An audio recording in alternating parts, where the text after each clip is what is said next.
ভগবান শ্রীকৃষ্ণ বলেছেন, যে পরিবারে এই তিনজনের কথাই চলে সেই পরিবার ধ্বংস হবেই হবে। কোন তিনজনের কথা বলা হয়েছে চলুন জেনে নিই। বন্ধুরা, প্রত্যেকটা মানুষই চায় তার বাড়ি যেন ধন সম্পদে পরিপূর্ণ থাকে, তার জীবনে যেন কখনো কোনো দুঃখ না আসে। কিন্তু তারপরেও মানুষের জীবনে দুঃখ কষ্ট আসে, এমনকি সচ্ছল পরিবারেও দরিদ্রতার পাহাড় নেমে আসে। এমনটা কেন ঘটে? আসলে বন্ধুরা, মানুষের জীবনে ঘটে যাওয়া সমস্ত ঘটনার কারণ মানুষ নিজেই। সব ঘটে পরিবারের একজনের কারণে। এ প্রসঙ্গে আমরা একটা ছোট্ট ঘটনা তোমাদের সাথে শেয়ার করব। তোমরা অবশ্যই ভিডিওটা মনোযোগ দিয়ে দেখবে। কোনো এক গ্রামে মনসারাম নামে এক ব্যক্তি ছিল।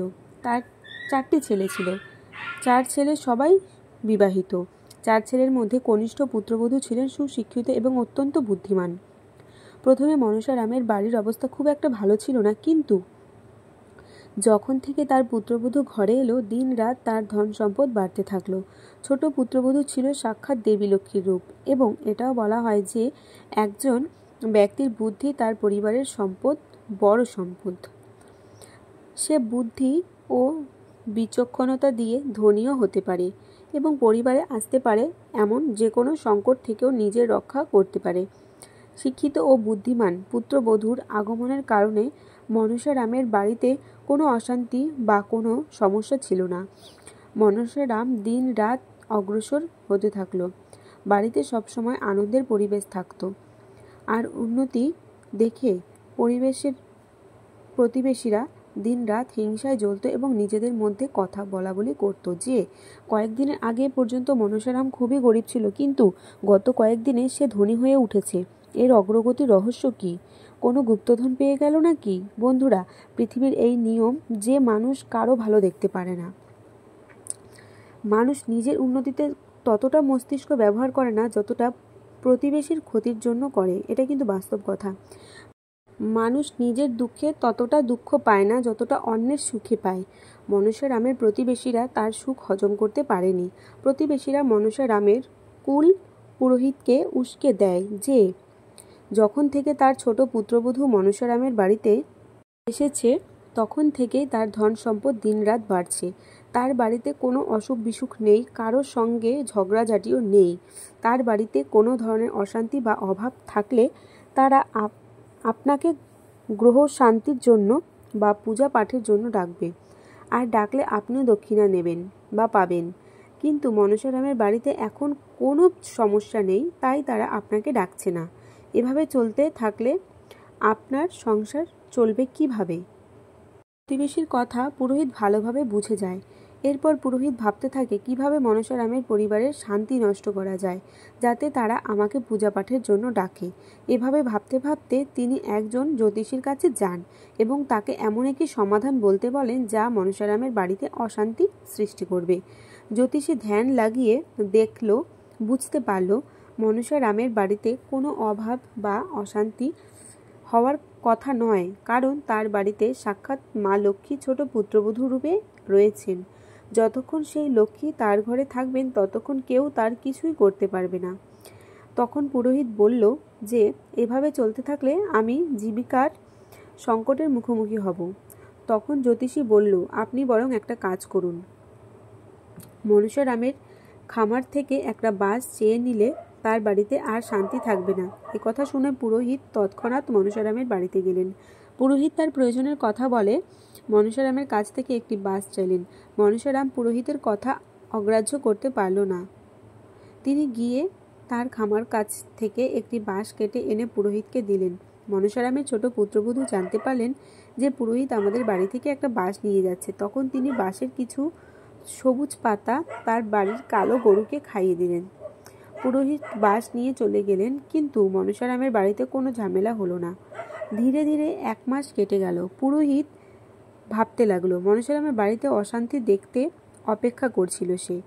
1 মাস পর পুরোহিত জ্যোতিষীর কাছে গিয়ে তাকে বলল যে আপনার কথা মতো আমি মনসারামের খামার থেকে একটি বাঁশ চুরি নিয়েছিলাম চেয়ে, কিন্তু তার বাড়িতে অশান্তি বা সমস্যা হয়নি। তখন জ্যোতিষী বলে, মনসারামের ছোট পুত্রবধূ খুবই বুদ্ধিমান একথা বলে তুমি তার বাড়িতে বাঁশ চাইতে গেলে সে বুঝতে পেরেছিল, তাই সে তন্ত্রমন্ত্র কাটার জন্য সেই বাঁশের পাতা কালো গরুকে খাইয়ে তন্ত্রমন্ত্র কেটে দিয়েছে। এখন তুমি একটা কাজ করো, মনসারামের কাছ থেকে সেই কালো গরু চেয়ে নাও। জ্যোতিষীর কথা শুনে পুরোহিত আবার মনসারামের বাড়িতে পৌঁছলেন। কথোপকথন করতে গিয়ে তিনি মনসারামকে বললেন, আমার পুত্রবধূ পুত্র সন্তানের জন্ম দিয়েছেন, তাকে দুধ কিনে খাওয়ানোর সামর্থ্য আমাদের নেই। আপনি যদি আপনার কালো গরু কয়েকদিনের জন্য আমাকে দেন, তবে আমি আপনার জন্য একটি বড় অনুগ্রহ হব। মনসারাম পুরোহিতকে খালি হাতে ফিরাতে চাননি, তাই তিনি ছোট পুত্রবধূর কাছে গিয়ে পুরোহিতকে গরু দেওয়ার কথা তিনি বললেন বা জানালেন। তখন ছোট পুত্রবধূ বলল, বাবা, এমন যদি হয় তাহলে আপনি পুরোহিতকে গরু দিয়ে দিন, কিন্তু তার আগে একটা কাজ করতে হবে। এই কথা বলে মনসারামের ছোট পুত্রবধূ তার চাদরের এক কোণ গরুর চোখের জলে ভিজিয়ে নেয়। এরপর পুরোহিত গরু নিয়ে বাড়ি চলে যায় এবং ভাবে, এখন নিশ্চয়ই মনসারামের বাড়িতে বিপর্যয় আসবে।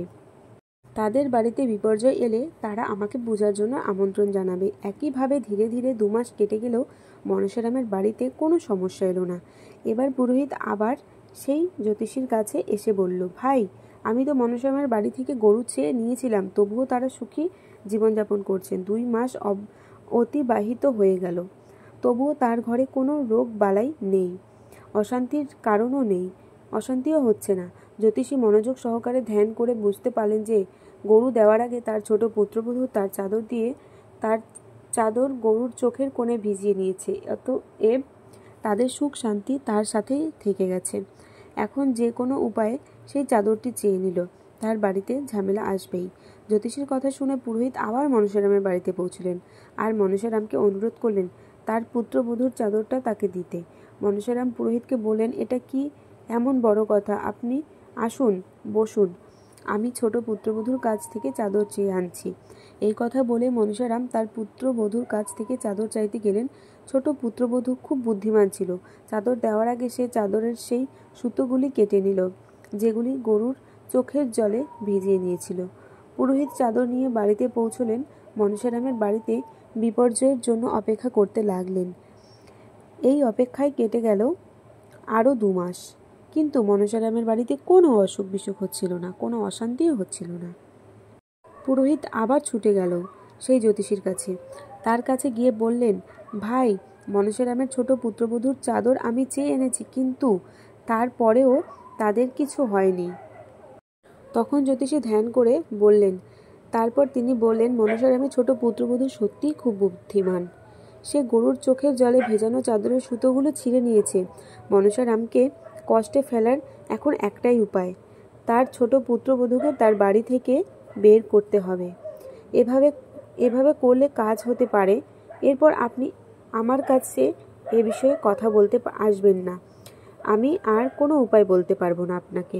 জ্যোতিষীর কথা শুনে পুরোহিত বাড়িতে গিয়ে ভাবতে লাগলেন যে কিভাবে সেই মনসারামের ছোট পুত্রবধূকে বাড়ি থেকে বের করা যায়। মনসারামের বাড়ির সবাই তার পুত্রবধূকে খুব ভালোবাসে, বিনা কারণে তাকে ঘর থেকে বের করে দেওয়ার শক্তি তার নেই। তখন পুরোহিতের মনে একটা বুদ্ধি এলো, যে মনসারামকে বলল, দেখো ভাই, বিশ্বাস করা বা না করা আপনার হাতে। গত রাতে আমি একটি স্বপ্ন দেখেছি। আমার স্বপ্নে একজন দেবদূত এসেছিলেন এবং তিনি আমাকে বলেছিলেন, আপনি মনসারামের পুরোহিত এবং আপনি তার বাড়িতে সুবিধা, সুখ ও দুঃখের সমাধান করেন। মনসারামের ছোট পুত্রবধূকে বাড়ি থেকে তাড়িয়ে না দিলে তার বাড়িতে দুঃখের পাহাড় নেমে আসবে। তুমি গিয়ে মনসারামকে বলো যে তিনি যেন তার ছোট পুত্রবধূকে ঘর থেকে বের করে দেন। পুরোহিতের কথা শুনে মনসারাম খুব চিন্তিত হয়ে পড়ল। তিনি তার ছেলেকে ডেকে পুরোহিতের সব কথা বলল, যে ছোট পুত্রবধূর কারণে একদিন আমরা বড় সমস্যায় পড়ব, তাই তাকে ঘর থেকে বের করে দাও। ছোট পুত্রবধূ এইসব কথা শুনে চুপচাপ ছিল। তারপর সে বলল, বাবা, আমার কারণে এই বাড়িতে কোনো দুর্যোগ আসার আগে আমি নিজেই এই বাড়ি ছেড়ে চলে যাচ্ছি। এই বলে সে বাড়ি থেকে বের হতে লাগলো। তার স্বামী ও স্ত্রীকে ঘরে থেকে বের করে দিল। লক্ষ্মীর গৃহত্যাগের পর মনসারামের বাড়িতে অশান্তি ছড়িয়ে পড়ে। কখনো নিজের মধ্যে মারামারি হতো, আবার কখনো অসুখ বিসুখ হতো, আবার কখনো আর্থিক ক্ষতিও হতো। কয়েক দিনের মধ্যে মনসারাম নিঃস্ব হয়ে গেল। অন্যদিকে তার ছোট পুত্রবধূ অন্য গ্রামে গিয়ে ছোট ব্যবসা শুরু করে এবং ধীরে ধীরে অনেক টাকার মালিক হয়ে যায়। এদিকে মনসারাম দিন দরিদ্র হয়ে যায় এবং সংসারের উন্নতির জন্য পুরোহিতকে ডেকে পূজা পাঠ করতে থাকে। সবকিছু চেষ্টা করার পর তিনি সিদ্ধান্ত নিলেন তার ছোট পুত্রবধূকে ফিরিয়ে আনবেন। তারপর তিনি তার ছোট পুত্রবধূর কাছে গিয়ে নিজের কৃতকর্মের জন্য ক্ষমা চাইতে লাগলেন এবং তাকে ঘরে ফিরিয়ে আনলেন। তখন পুত্রবধূ বলেন, বাবা, যখন মানুষের ধন সম্পদ বাড়ে তখন যারা তার ক্ষতি করতে চায় তারা তাকে হিংসা করে। তারা এসে অনেক পরামর্শ দেওয়া শুরু করে। কোনো ব্যক্তি যদি সেই পরামর্শ গ্রহণের ফাঁদে পড়ে তাহলে তার ধ্বংস শুরু হয়। বুদ্ধিমান ব্যক্তি তারা যারা সবার কথা শোনে কিন্তু নিজের মতো করে। দ্বিতীয়ত, একজন ব্যক্তির উচিত 3টি কাজে সতর্ক থাকা। মানুষের নিজের ভুলের কারণে অসুখী হয়। অসতর্কতার কারণে যদি সে তার সম্পদ রক্ষা না করে তবে স্বার্থপর ধূর্ত ও চোর ডাকাতরা সেই সুযোগ নেবে। আপনার কাজের উপর বিশ্বাস রাখুন। আপনার কাজে আপনার ক্ষমতার উপর বিশ্বাস থাকলে আপনার কাজ অবশ্যই আপনাকে ফলাফল দেবে। যারা ভেবেচিন্তে কাজ করে তারা সমস্ত প্রতিকূলতার সাথে লড়াই করার উপায় খুঁজে পায়। বন্ধুরা, আমি তোমাদেরকে সেই 3 জন ব্যক্তির কথা বলবো। সেই 3 জনের কথা সংসারে যাদের কথা শুনলে সুখ শান্তি থাকে না। নাম্বার 1, পরিবারের প্রধান যদি বোকা হয় এবং অন্যের উপদেশ স্মরণ করে চলে, সংসার ধ্বংস হয়ে যায়। নাম্বার 2, পরিবারের প্রধান যদি জেদি ও রাগী হয় তাহলে সে তার জেদ পূরণ করবেই, তাতে যত বড় ক্ষতি হোক না কেন। নাম্বার 3, যে নারীর মন খুবই চঞ্চল, এই ধরনের নারী ঘরের উন্নতির জন্য ভালো নয়। এমন নারী যদি গৃহে পরিচালনা করে তাহলে সেই গৃহের উন্নতি ও সুখ শান্তি বিনষ্ট হয়। বন্ধুরা, এই গল্পটা আপনাদের কেমন লাগলো অবশ্যই কমেন্ট করে জানাবে। ভিডিওটা ভালো লাগলে লাইক, কমেন্ট, শেয়ার আর চ্যানেলটা অবশ্যই সাবস্ক্রাইব করে দেবেন।